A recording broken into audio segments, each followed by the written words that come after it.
이스라엘의 어떤 임금이 세공장이를 불러가지고 반지 하나를 만들어 오라고 합니다. 그런데 조건이 붙었어요. 내가 힘들 때, 그때 완전히 가라앉지 않고, 그리고 내가 뭔가 이루었을 때 교만하지 않을 그런 글귀를 적어 오너라 라고 합니다. 왕이 시키니까 세공장이는 할 수밖에 없죠. 거부할 수 없지 않습니까? 신하된 도리로서 아니되옵니다. 그러면 어떻게 돼요? 그러면 죽죠. 무조건 해야 됩니다. 그래서 알겠다고 하고 돌아왔는데 고민이 되는 거예요. 아주 훌륭한 장인이었기 때문에 반지를 아름답게 만드는 것은 문제가 되지 않습니다. 그런데 임금이건 조건이 문제는 거죠. 그런 글귀를 어떻게 적을 수 있을까? 평생 공부도 하지 않았는데 어떻게 그런 심오한 뜻이 담긴 글귀를 적을 수 있을까? 그래서 유명한 학자들을 찾아다닙니다. 또 지혜롭다는 사람들을 찾아다녔어요. 근데 그들도 역시 모른다고 합니다. 왜냐하면 섣불리 나섰다가 나중에 벼락 맞을 수 있죠. 임금이 보고 이따위 글귀를 누가 알려주었느냐 그랬을 때 제가 한 게 아니라 누가 알려줬습니다. 그러면 그 사람도 큰일 나죠. 아무도 참견하려고 하지 않습니다. 어쩔 수 없죠. 시간은 속절없이 흐릅니다. 그리고 하루 전날이 되었어요. 반지는 이미 만들어 놓았는데 아직도 글귀는 새기지 못합니다. 삐쩍삐쩍 말라가요.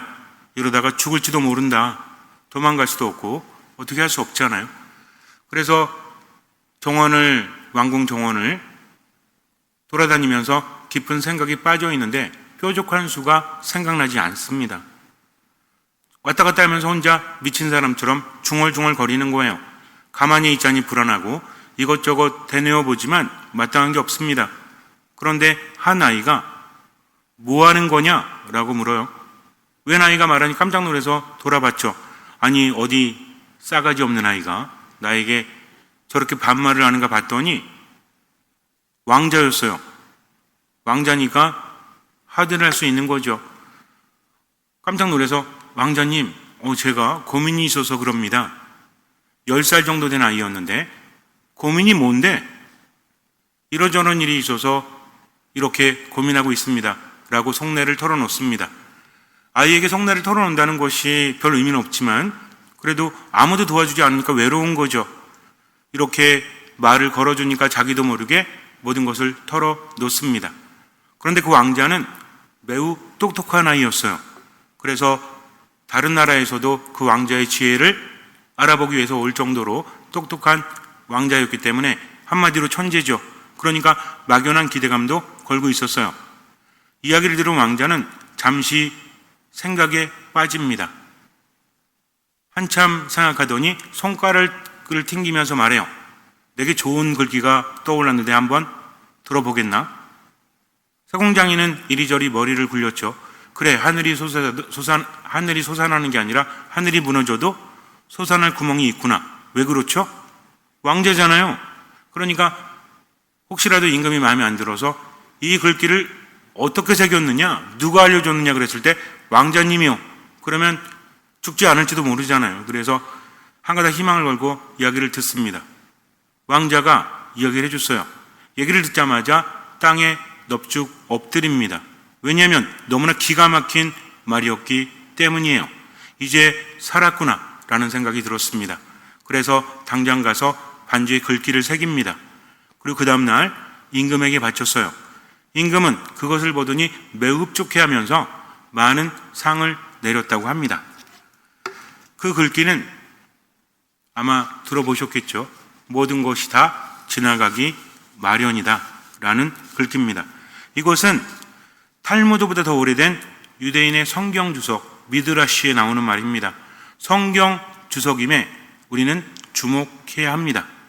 요즘에 노래도 많이 있죠. 지나간 것은 지나간 대로 그런 의미가 있죠. 우리나라 노래도 있지 않습니까? 이 또한 지나가리라 라는 그런 노래들이 있는데 일반 사람들도 부릅니다. 왜? 지금 힘들 때는 이게 지나가니까 여기 너무 매이지 말자. 그래서 일희일비하지 말자. 하나에 너무 기뻐하거나 너무 슬퍼하지 말자. 왜? 지나가기 마련이기 때문이다 라고 하면서 힘을 냅니다. 그런데 정말 힘이 나는 말일까요? 우린 분명히 기억해야 됩니다. 이것은 성경 주석인 미드라시에서 이야기하고 있다.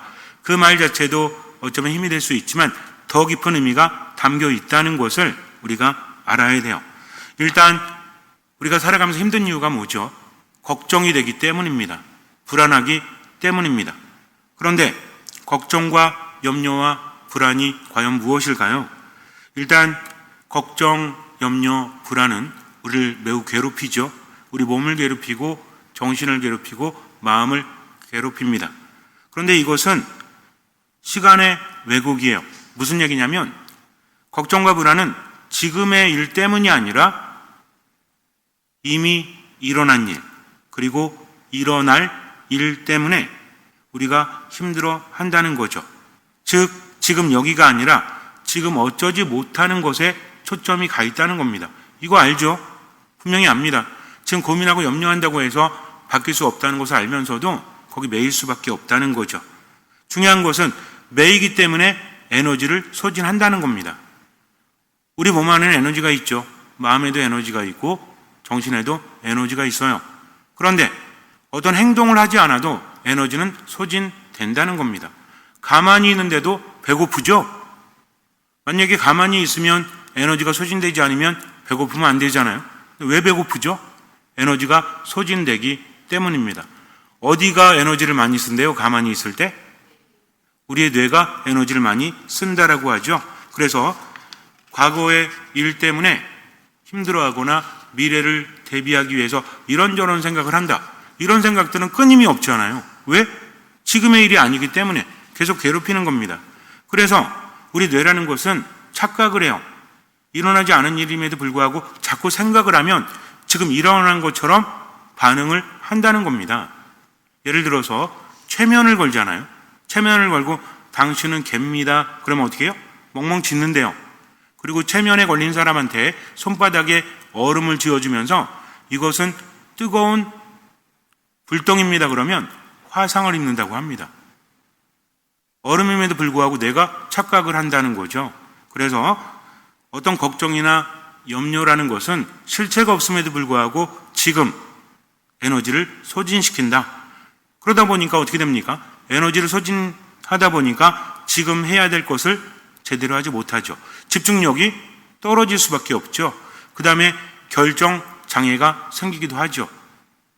그리고 행동력도 떨어집니다. 현재 기능이 저하된다는 거죠. 또 하나의 문제가 뭐냐면 습관화예요. 자꾸 걱정하는 사람은 걱정이 점점 빠르게 된다는 겁니다. 그래서 늘 힘들다, 괴롭다라고 말하는 사람은 일이 있을 때마다 그래. 왜? 이게 습관이 되어서 그렇죠. 우리도 그렇지 않습니까? 가끔 놀라지 않아요? 내가 이런 부정적인 말을 습관적으로 하는구나. 아유, 죽겠어. 힘들어. 괴로워. 그런데 문제는 뭐냐면 그렇게 말하면서 뇌는 그렇게 받아들인다는 겁니다. 힘들다고 하면 뇌는 힘들 준비를 하는 거예요. 죽겠다고 하면 죽을 준비를 하는 겁니다. 그래서 자꾸만 반복되는 것이 습관화를 만든다. 걱정하는 방식, 염려하는 방식, 또 불안해하는 방식으로 점점 강화된다는 거죠. 그래서 작은 자극에도 어때요? 그냥 무조건 죽겠는 거지. 어우 죽겠네. 어우 힘들어. 어우 괴로워. 그냥 튀어나오는 겁니다. 곰곰이 생각해 보면 죽을 일 아니죠.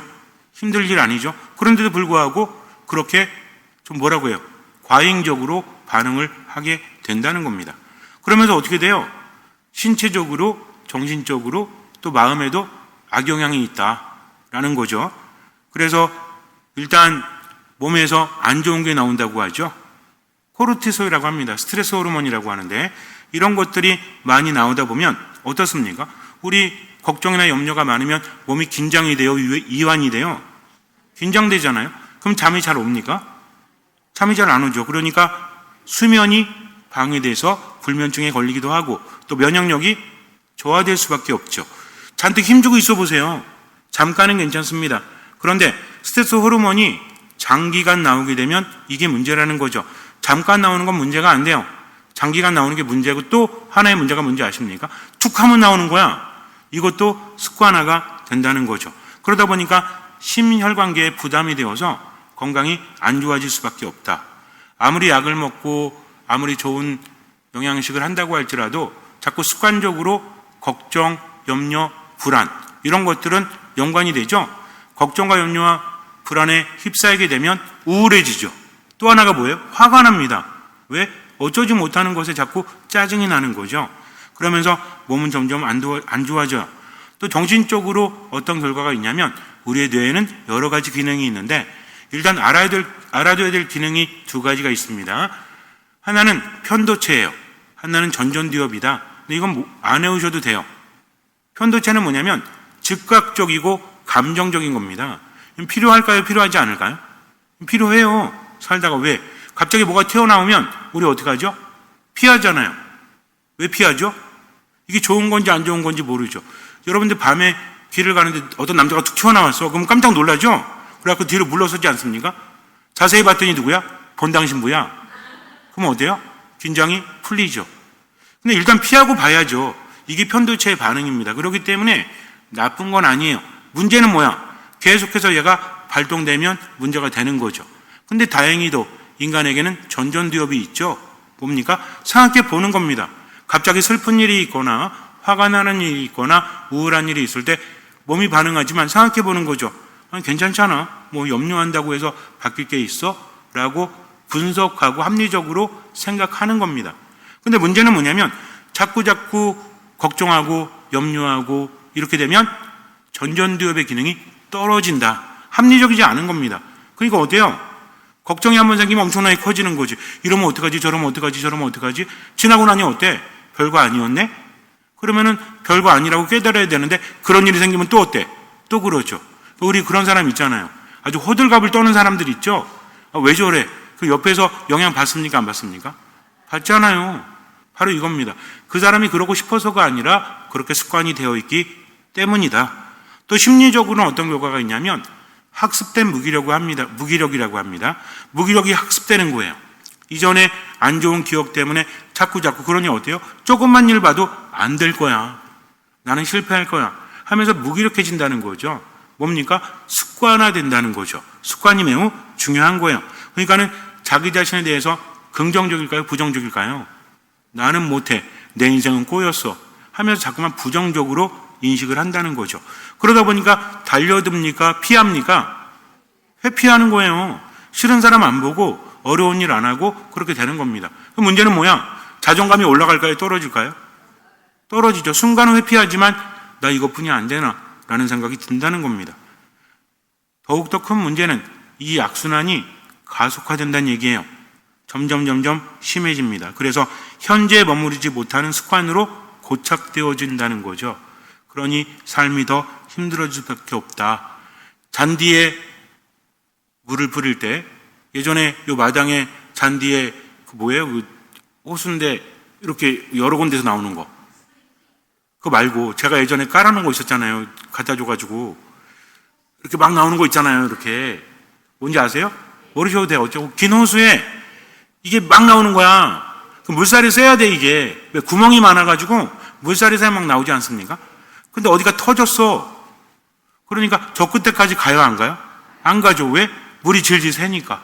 즉 걱정과 염려와 불안은 줄줄 새는 호수와 같아요. 그러니까는 행동력이 떨어지니까 맨날 힘들 수밖에 없죠. 몸은 피곤하고 피곤하니 어때요? 짜증나고 짜증나니 어때요? 기쁘지 않고 이게 반복된다. 그러다가 죽는 거예요. 내일은 나아지겠지라는 생각을 하지만 나아질까요? 그렇지 않습니다. 근데 사람은 살려고 합니다. 힘든 거를 극복하려고 하고 불행을 행복으로 바꾸려고 하는 의지가 있죠. 하느님께서 심어 놓으셨기 때문에 인간을 그렇게 만드셨습니다. 신앙생활하지 않는 사람들도 희망을 가지고 뭔가를 개선하려고 하죠. 그래서 이렇게 말합니다. 그럼 생각을 좀 바꿔라. 어떻게 생각을 바꾸면 되죠?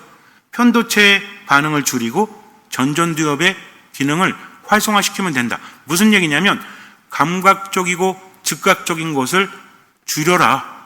그리고 생각을 많이 하면서 이건 아니야. 내가 생각하는 부정적인 것은 일어나지 않아. 라고 하라는 거죠. 그래서 요즘에 유행하는 게 뭐냐면 마음 챙김 훈련이라고 합니다. 현재 순간에 집중하는 훈련을 하는 거죠.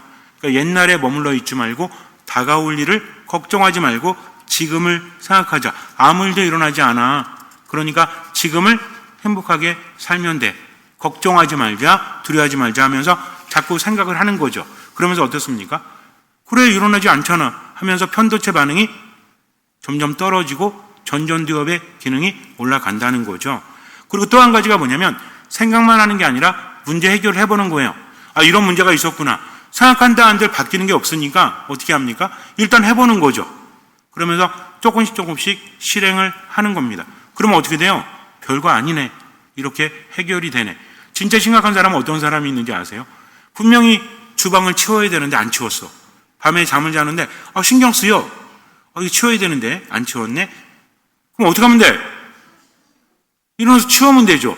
근데 한 2시간 고민하다가 잠도 못 자고 일어나가지고 그때 치웁니다. 손해잖아. 그러니까 뭔 얘기예요? 여러분들 이해 못할 수도 있지만 삶에 지친 사람들, 힘든 사람들은요, 내가 정리하지 못함에 대해서도 굉장히 고민을 합니다. 생각만 하는 거죠. 문제죠. 실천력은 떨어지고 생각만 많아지니까 어떻게 해라? 그때는 일단은 그래, 아무 일도 일어나지 않아. 뭐 치우지 않아도 큰일이 일어나지 않아. 두 번째는 뭡니까? 일어나서 일단 치울 만큼 치우는 거지. 그러면 걱정거리가, 염려거리가 줄어들지 않겠습니까? 그렇게 하라는 겁니다. 그러니까 일단은 실행해봐라. 문제를 해결해봐라. 이런 겁니다. 그러면서 점점 나아지는 거죠. 두 번째는 뭐냐면 몸과 정신과 마음이 연결이 되어 있기 때문에 정신과 마음의 문제는 몸으로 해결을 해라. 그래서 사용하는 게 호흡법이에요. 호흡법을 할 때 마음을 진정시킬 때, 정신을 진정시키고 몸을 진정시킬 때, 호흡을 할 때 들숨과 날숨이 있죠. 그럼 들숨이 뭐야? 들이마시는 거, 내쉬는 건 내쉬는 거 날숨이라고 하잖아요. 코로 들이마시고 입으로 내쉬는데 잠깐 멈추면 좋아요. 근데 여기 중요한 게 있습니다. 들이마시는 게 더 많을까요? 내쉬는 게 더 많을까요? 내쉬는 게 더 많아야 돼요. 그래서 한 3초 정도 들이마시죠? 그럼 멈춥니다. 한 2초 쉬어요. 그리고 내쉬는 걸 한 5초, 7초 하는 겁니다. 할 수 있는 만큼 하시면 돼요. 그럼 어떻게 되죠? 점점 몸이 안정화가 됩니다. 이거는 아마 우리가 느낄 거예요. 그래서 심호흡을 해라 라고 하죠. 숨 크게 쉬어 라고 하죠. 근데 여기서 주의할 게 들숨보다 날숨이 더 많아야 된다. 그래요. 근데 들이마시는 게 더 많잖아요. 그러면 안정이 더 안 되기 때문입니다. 또 한 가지는 뭐냐면 신경가소성을 회복시킨다는 건데 예전에 내가 생각했던 모든 것들을 바꾸는 겁니다. 이제 부정적인 생각들을 자꾸 긍정적으로 바꾸는 거죠. 그래서 어떤 성취를 이뤘을 때 내가 이거 해냈네. 기록을 하는 겁니다. 일기를 쓰거나 이런 염려가 있었는데 이렇게 했더니 되더라 라고 확인하는 거죠. 그럼 어때요? 점점 생각이 부정적에서 긍정적으로 바뀐다. 여기도 중요한 게 있죠. 일단 해보라는 거죠. 하고 확인됐으면 그거를 기록해라. 그리고 어떤 일기를 써라? 감사 일기를 써라. 부정적인 건 쓰지 말고요.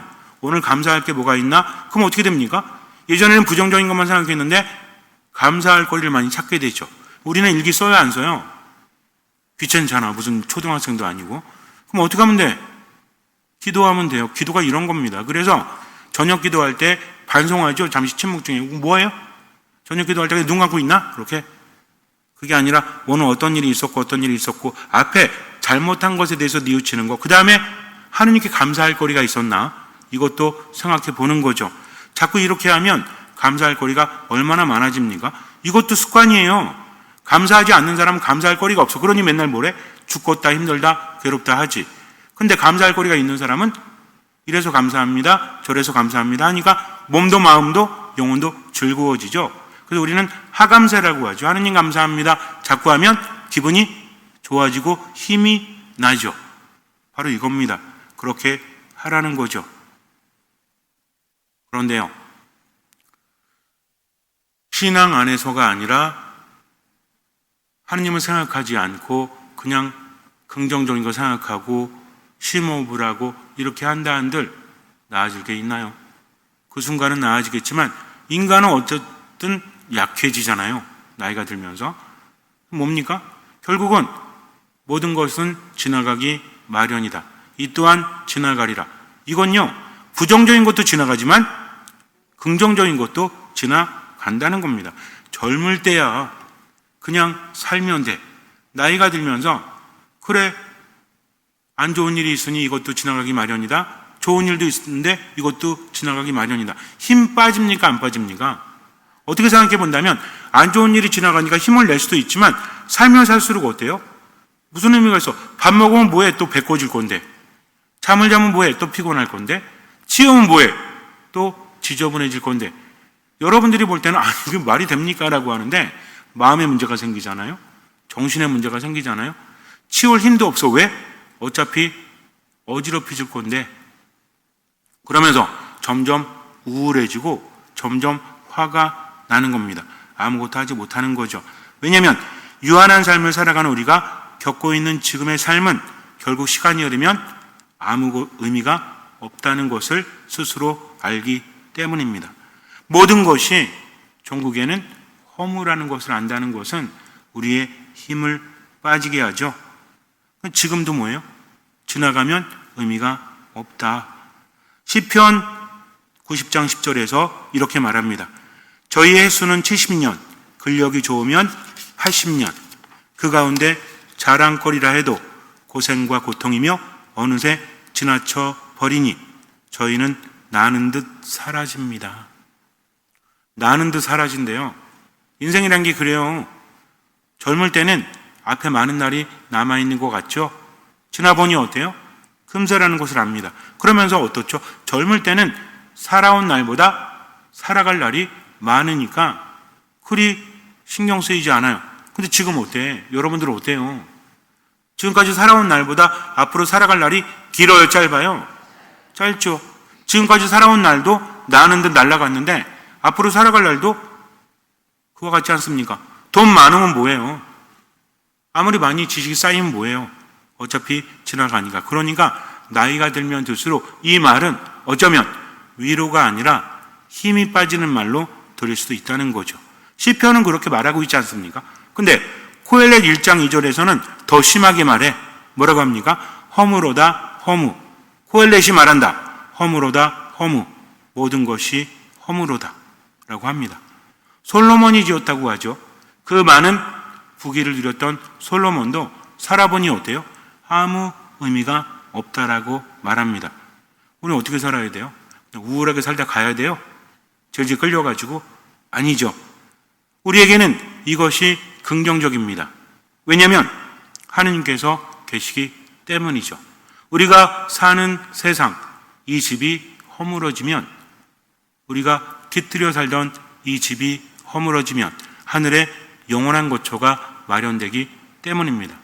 영원한 생명이라는 것은 단순히 죽은 다음에만 의미가 있는 것이 아니라 지금 허물어온 세상을 살아가면서도 희망을 줄 수 있다는 거죠.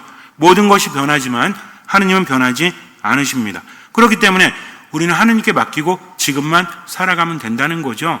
나중 일은 하느님께서 다 이루어 주실 것이기 때문에. 그래서 중요한 건 뭐냐면 절망적인 상황이 절망적인 이유는 뭔지 아세요? 우리가 병에 걸렸어. 암에 걸렸어요.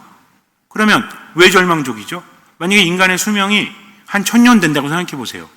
암에 걸렸는데 고통스럽긴 한데 죽진 않아? 그럼 기다리면 되죠? 한 1000년 기다리면, 한 300년 기다리면 의학이 발전하지 않을까요? 문제는 뭐야? 죽기 때문입니다.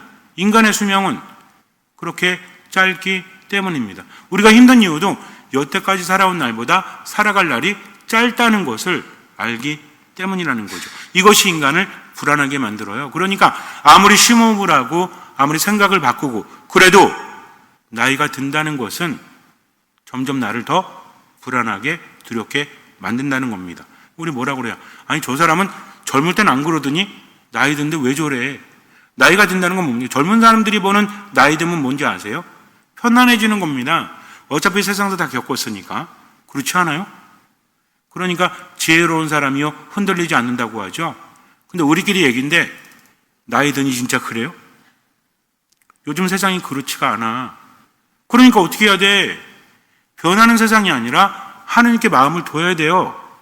그래서 자꾸 하느님을 배워가야 돼요. 내 마음속에 이것이 정말 처음 미사이고 유일한 미사이고 마지막 미사인 것처럼 하느님 감사합니다 하면서 듣는 마음으로 집중해야 돼요. 무슨 얘기인지 아시겠죠? 계시종교에서 저쪽 분단만 계시종교에서 가장 중요한 게 뭐죠? 우리가 해야 될 것이 따름. 왜? 계시종교는 뭐니까? 내가 알아서 하는 게 아니라 내가 깨닫는 게 아니라 하나님께서 하라고 하시면 하는 것이기 때문입니다. 이거 중요합니다. 계시종교란 어려운 말을 이해하라는 게 아니에요. 우리는 길을 갑니다. 어떤 길을 가요? 신앙의 길을 가죠. 길이 있어요. 안 보여요. 얼마큼만 가면 돼? 보이는 만큼만. 이게 무슨 얘기입니까? 보인다는 것은 말씀을 따라 살아간다는 거죠. 왜? 말씀은 내 발의 등불이요 내 길에 비치기 때문에 그래요. 근데 중요한 게 있죠. 이거 한번 시각화시켜 보세요. 신앙이라는 건 뭐냐면 길이 있지만 안 보여. 내 앞에 가는 누구만 바라보는 거예요? 예수님의 등짝만 바라보는 거야. 이 등짝이 든든할까요? 안 든든할까요? 예수님의 등짝이 클까요? 작을까요? 엄청 크겠지. 여러분 한번 생각해 보세요. 밤에 산길을 가는데 앞에 정말 내가 정말 믿을 수 있는 그런 사람이 가는데 외소에 삐쩍 꼬라가지고 아유 저 언제 쓰러질지 몰라 이런 거 하고 아주 든든해. 그러면 어떤 게 더 힘이 나요? 그렇죠? 이겁니다. 그러니까 무슨 얘기냐면 말씀을 따라간다는 것은 주님만 보고 따라간다. 그분은 길이요 진리요 생명이시기 때문에. 그래서 여러분들이 미사 때 들을 때 지식적으로 외우지 말고요. 그냥 반복하세요. 입으로 반복하고 그러다 보면 내 안에서 살이 되고 피가 됩니다. 말씀은 살아있고 힘이 있기 때문에 우리의 골수까지도 쪼개 놓기 때문에 일단 듣고 맡기면 그 말씀이 나를 이끌어준다는 거죠. 그래서 말씀을 듣고 살아가는 게 뭐다? 주님의 등짝만 보고 나가는 거다. 그러면 어떻습니까? 걱정이 되면 어떻게 하면 돼? 이제는 우리는요 심호흡을 할 필요가 없어요. 뭐 하면 돼? 기도하면 돼요. 주님 저 두렵습니다. 걱정됩니다. 저는 혼자가 아닙니다. 주님 저와 함께 하십시오. 그러니까 생각을 많이 하지 말고 뭘 해라? 묵상을 해라. 생각은 혼자 하는 거죠. 생각하다 보면 부정적으로 빠질 수밖에 없다니까. 근데 묵상을 하다 보면 어때요?